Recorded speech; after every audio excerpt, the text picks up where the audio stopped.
Hey, Mario from 3 Feet Deep here. There are plenty of reasons why it's a great idea to work on your own personal watercraft.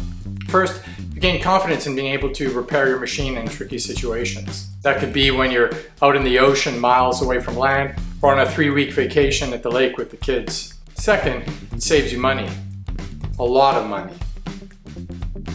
But you'll need a little upfront investment in tools first. But the good news is you can use these tools in all kinds of other applications, not just personal watercraft. So here are 20 tools that we think are essential to do basic maintenance and repair on your own personal watercraft.